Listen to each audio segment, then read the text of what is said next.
Hola, muy buenos días a todas y todos los que nos hacen el favor de acompañarnos. El día de hoy, debido a la contingencia, este es un programa grabado, pero no por ello de poco interés, al contrario. Y tenemos el gusto de que hoy nuevamente nos haga el favor de acompañarnos nuestro querido doctor Huitrón, Luis Gerardo Huitrón Flores. Les leo un poco su semblanza.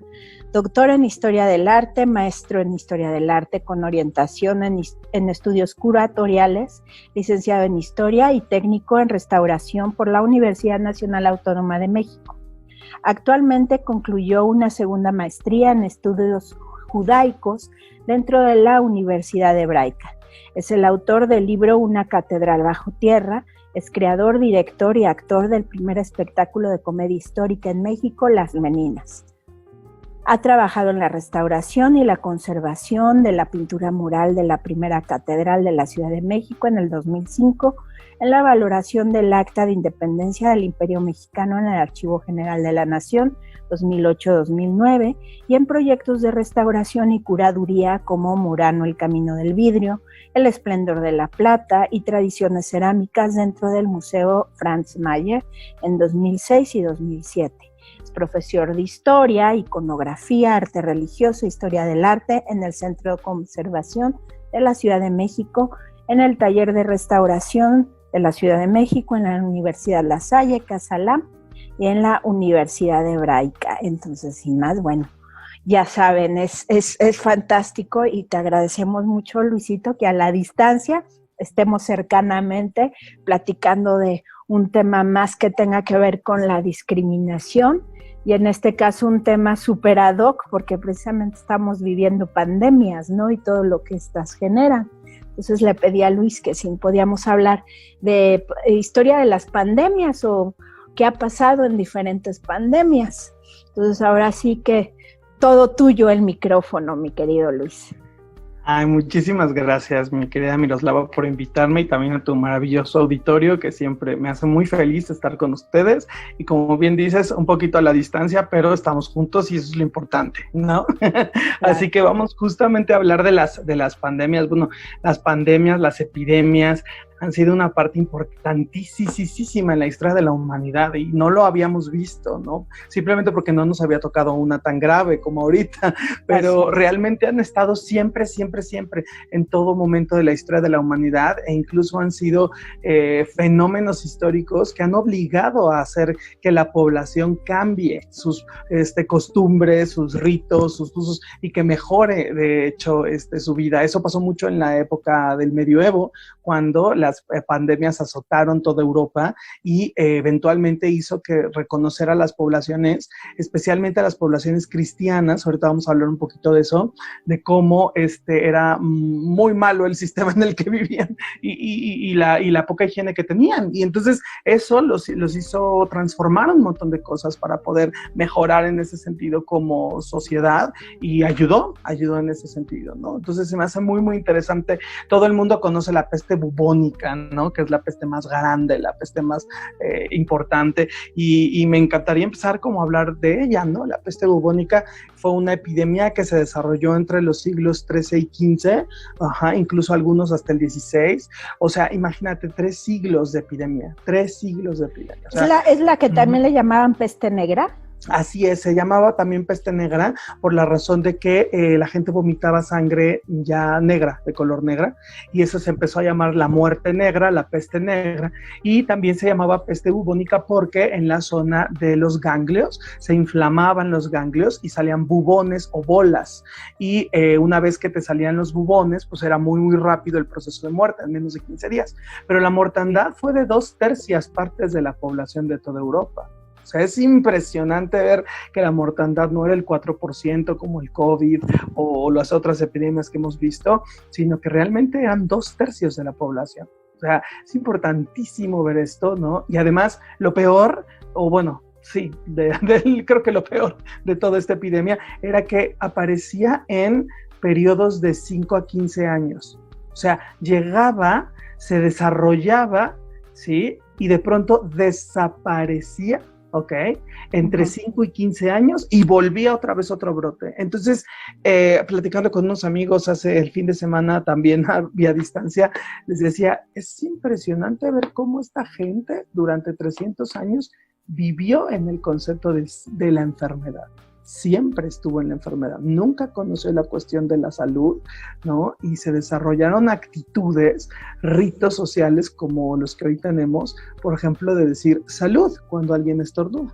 Justamente esa tradición viene de ahí, así es, porque la gente estornudaba e inmediatamente era una necesidad de darle ayuda, darle salud y encomendarlo. Por eso cuando uno estornuda se dicen de varias formas. Hay abuelitas que dicen Jesús, María y José, ¿no? O invocar el nombre, en la tradición católica lo que se llama el dulcísimo nombre de Jesús, que invocando el dulcísimo nombre de Jesús espantas el mal, ¿no? O simplemente salud, o sea, que tenga salud, ¿no? Entonces, interesante. Y dentro de lo que se sabe, por ejemplo, de esta epidemia que estás comentando, de la peste negra, ¿se sabe de más o menos cómo reaccionaba la gente cuando sabía de otra persona que estaba enferma? Yo de lo que sí me acuerdo es que tachaban las puertas de las casas, ¿no? Claro, la cuestión de la cuarentena y de estarse en casa no es nuevo. De hecho, se desarrolla justamente así. En la época medieval, las ciudades estaban divididas en cuarteles, ¿ok? Entonces, había cuartel del norte, cuartel del sur, cuartel de extranjeros, cuartel de judíos. Era como se acostumbraban los feudos en Europa. Y cuando empezaban las epidemias, lo importante de vivir en cuarteles era que cerraban los cuarteles, ¿ok? Para evitar que se propagara la epidemia a los demás cuarteles. Entonces, esa era una de las formas. Ahora, si tú salías de tu casa y estabas encerrado en el cuartel o te brincabas la barda o algo, era era pena de muerte, ¿eh? O sea, sí, o sea, realmente la seguridad del feudo era lo más importante, y si tú tenías un enfermo, tenías la obligación de marcar tu puerta con una cruz, ¿okay? Para avisar que ahí estaba alguien enfermo, y entonces la gente del gobierno, de las instituciones médicas, iba a revisarte, ¿no? Y si ya era demasiado tarde, te obligaban que sacaras el cadáver de tus personas, de tus familiares en la calle, cosa que lo estamos viendo ahorita, por ejemplo, en Ecuador, ¿no? Claro. O sea, en Ecuador como se sobrepasó, ¿no? Absolutamente toda la infraestructura, y la gente tiene que dejar los cadáveres afuera y después se recogían. Y esta fue una tradición un poco, pues sí, bastante importante para regular y detener la epidemia. Y por eso se salvaron muchas poblaciones, ¿eh? Cerraban los cuarteles, y entonces ya no pasaba la epidemia, ¿sí? Esa era caray, qué interesante. Sí. Y anterior a la peste negra, por ejemplo, las que se nombran que de esos tú eres más ilustrado, por ejemplo, las pestes que se mencionan luego en la Biblia, o por ejemplo en el Antiguo Egipto y todo esto, ¿sabe algo de esas? Sí, es bien interesante cómo la peste, la muerte, siempre ha sido un elemento de castigo divino.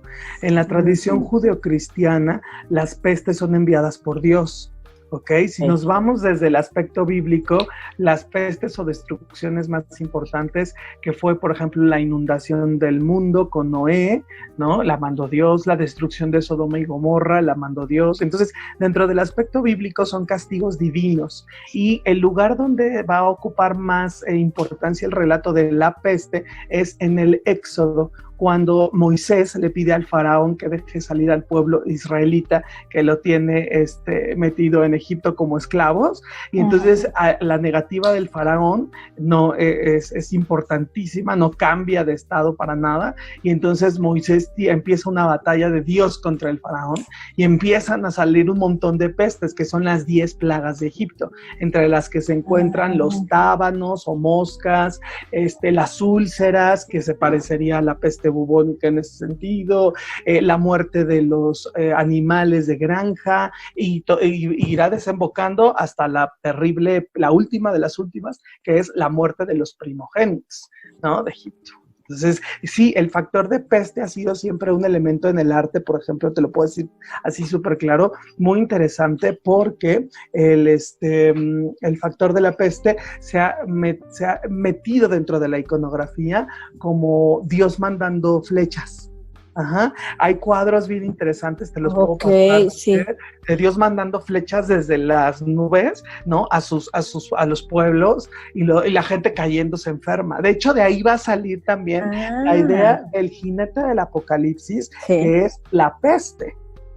O sea, uno de los 4 jinetes del apocalipsis es la peste. Que es la peste. Y la peste sale toda de negro, como una calaca. Okay. Ahí también viene el desarrollo de la figura de la muerte, tal cual, con una guadaña cortando cabezas, o con un arco disparando flechas y la gente cayéndose. Entonces esos son los sinónimos de la peste que se van a utilizar durante toda la Edad Media hasta justamente la peste bubónica, que fue, te digo, te repito, fue la peor, ¿no? La peor de todas, la peor de todas.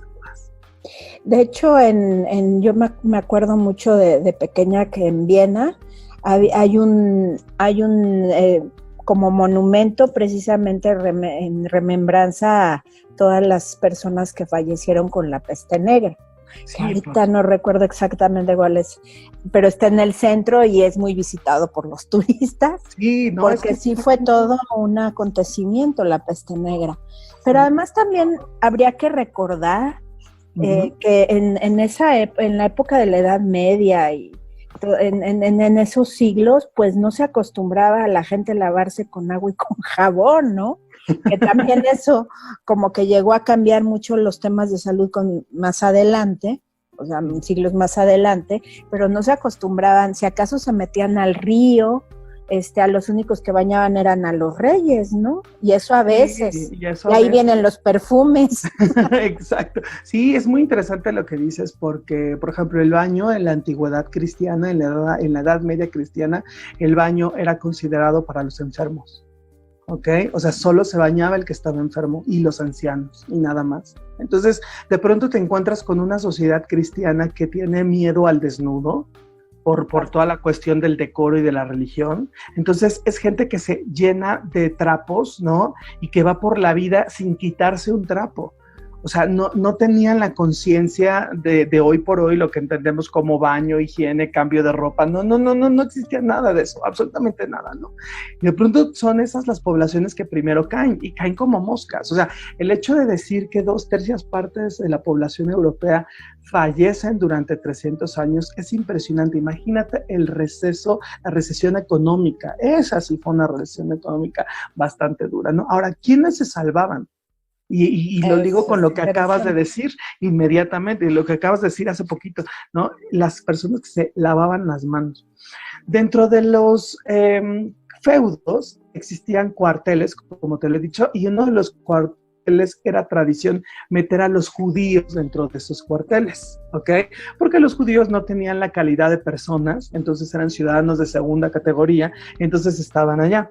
Pero dentro del judaísmo medieval se desarrollaron las llamadas leyes del kashrut, que significan que son leyes de limpieza personal, limpieza de los alimentos y limpieza de la casa.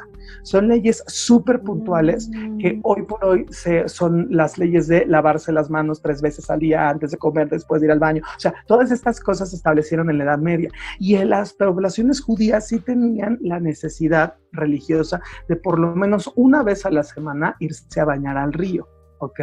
Entonces, sacrificaban a sus animales de otra forma, limpiaban las hortalizas, limpiaban todo. Entonces, de pronto sucedió que las poblaciones cristianas estaban diezmando y las poblaciones musulmanas, que tenían también culto al cuerpo, y las poblaciones judías dentro de Europa no estaban cayendo tan rápido como las otras. Entonces, es una forma en la que ven los cristianos que estas leyes de limpieza son importantes. Ahora, lo que te estoy diciendo pasa después de como 200 años, porque sí, primero empezó la discriminación. Claro, han de haber dicho, es que son herejes. Así es. Y además, como son los que no nos gustan de cerca. Así es, exactamente. Y se crea el concepto del miedo al extranjero. Fíjate qué interesante, Wow. el miedo y la discriminación al extranjero se va a generar por las epidemias en el medioevo, porque los feudos, al ver al extranjero, al otro, al que no conozco, ¿no? En vez de aceptarlo, lo rechazo. Y se empiezan a hacer estos procesos de discriminación al otro, lo que hoy conoceríamos como la xenofobia, ¿no? Particularmente, o generalmente hablando de ese tema, surge en ese momento. Hay un libro buenísimo que me voy a compartir, que además aquí lo tengo para la audiencia, quien lo quiera comprar, es un libro bellísimo. De hecho, antes de la epidemia me di cuenta que lo habían reeditado, entonces me dio muchísimo gusto que se reeditaran libros. Se llama El miedo en Occidente, ¿ok? Y es del escritor francés Jean Delémont. Y Jean Delémont habla durante todo este librazo que cómo surge el miedo y la discriminación, aparte de las epidemias, el miedo al extranjero, el miedo a la mujer, ok, también. Y a la mujer, ¿cómo por qué? Así es. Porque sí, está interesantísimo, porque como la mujer tiene su ciclo menstrual, era discriminada claro. por dos en las sociedades medievales. O sea, no solamente era discriminada por ser mujer, y en algún momento de la plática de las mujeres te decía que las mujeres no tenían la condición de un humano inteligente, estaban vistas como humanos de menor categoría. Entonces, discriminación por dos, por ser mujer y por estar sucia. ¿Okay? Por la sangre, claro. Así es, la sangre. Entonces, imagínate todo el desarrollo, ¿no?, que tuvo la mujer en este papel, cuando además la mujer era la que terminaba manteniendo obviamente las casas, porque los maridos, que eran los que estaban afuera, pues eran los primeros en morirse. Los hijos que trabajaban en el campo eran los primeros en morirse. Y de pronto las mujeres se quedaron solas en sus casas encerradas. Por eso también es que la tasa de mortandad de estas epidemias, según Jean Delémont, le pega más a los hombres que a las mujeres, justamente porque las mujeres estaban en su casa y los hombres no. Hablando de las cuarentenas que mucha gente no quiere hacer caso, ¿verdad? Así es. Pero bueno, en el siguiente bloque vamos a seguir hablando de esto que me parece súper interesante, y si lo podemos ligar con qué pasó, porque coincide, pues en el siglo XV fue que llegaron acá a América y también trajeron todas estas enfermedades y de hecho tuvieron mucho que ver en que ganara o no ganara Hernán Cortés y sus secuaces, ¿no? Pero además trajeron toda la suciedad también, que acá no era muy conocida porque pues había ciertos animales acá que no existían, en fin, ¿no? Entonces sí me gustaría, si me lo permites, Luis, que regresemos con esto, claro, con esta situación, y entonces nos vamos rápidamente a un corte y en breve estamos de regreso con ustedes aquí en ¿Y tú también discriminas?